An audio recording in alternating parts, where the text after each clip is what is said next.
नमस्कार। आज हम हिंदी भाषा की छठी कक्षा की पाठ्य पुस्तक ज्ञान सागर के पाठ 3 बरसते जल के रूप अनेक का अध्ययन करेंगे। इस पाठ में बताया गया है कि जो बारिश होती है, बरसता जल होता है, उसके भी अनेक रूप होते हैं। तो आइए पाठ का अध्ययन शुरू करते हैं। आकाश बादलों से ढका था, ठंडी ठंडी हवा चल रही थी।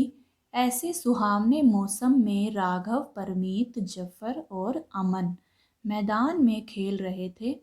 अमन के दादाजी दूर से बच्चों को खेलते हुए देख रहे थे। वे बहुत प्रसन्न थे कि सभी बच्चे आपस में मिलजुल कर खेल रहे हैं। गेंद से खेलने का सिलसिला अभी शुरू ही हुआ था कि अचानक बिजली चमकने लगी। कुछ ही देर में बादल भी गरजने लगे। दादाजी ने हाथ हिलाते हुए बच्चों को वापस आने का संकेत दिया, इशारा किया उन्हें कि वापस आ जाओ बच्चों। अमन की नज़र दादाजी पर पड़ी। उसने अपने साथियों को बताया, देखो दादाजी बुला रहे हैं। इतने में राघव के गाल पर कुछ टप से गिरा। अरे, यह गोली सा क्या है? बारिश शुरू हो गई थी। दादाजी जोर से बोले, बच्चों चलो, ओले पड़ रहे हैं।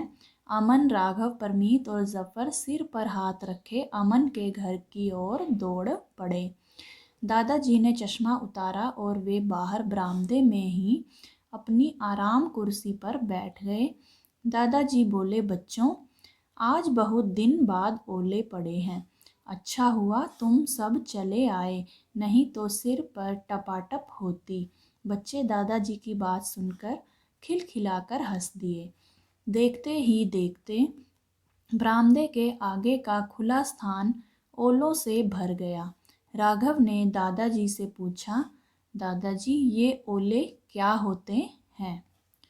दादाजी मुस्कुराए और बोले, बच्चों वायुमंडल में विद्यमान, यानी कि विद्यमान का अर्थ होता है उपस्थित, जल की बूंदें झटके से उछलकर ऊपर चली जाती हैं।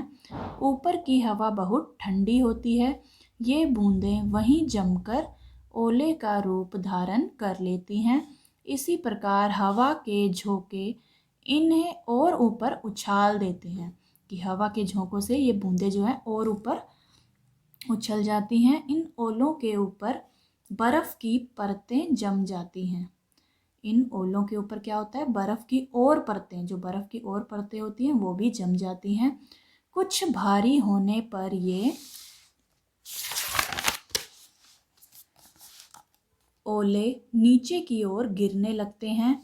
वाह दादाजी, मुझे तो यह मालूम ही नहीं था। सभी बच्चे बहुत खुश हुए।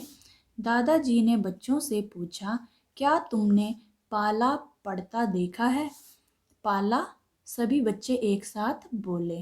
दादाजी ने कहा, सर्दियों में तुमने देखा होगा कि खेतों में सुबह सुबह बर्फ़ की एक चादर सी दिखाई देती है।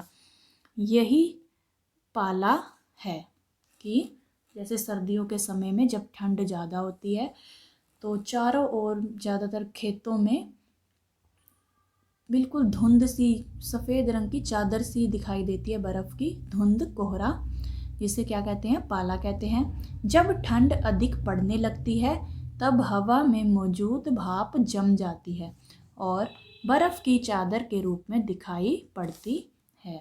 वाह दादाजी, यह भी जल का ही एक रूप है।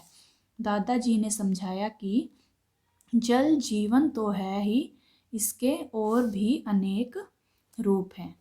इतने में अमन दादाजी के लिए चाय ले आया और दोस्तों के लिए गर्मा गर्म पकोड़े। चारों बच्चे खुश थे क्योंकि दादाजी के पास उनके बहुत से सवालों के जवाब थे। परमीत ने कहा, दादाजी पहाड़ों पर जो बर्फ़ गिरती है उसके बारे में भी कुछ बताइए। दादाजी यह सुनकर मुस्कुराए।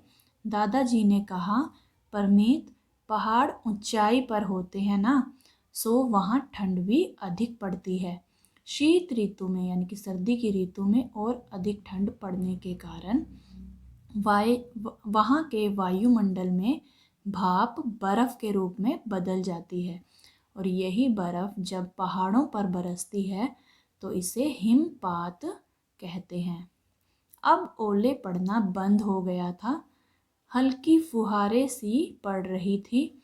बच्चे ऐसे सुहावने मौसम में मज़े से पकोड़े खा रहे थे और बूंदों की ताल के संग उनका मन मयूर नाच रहा था।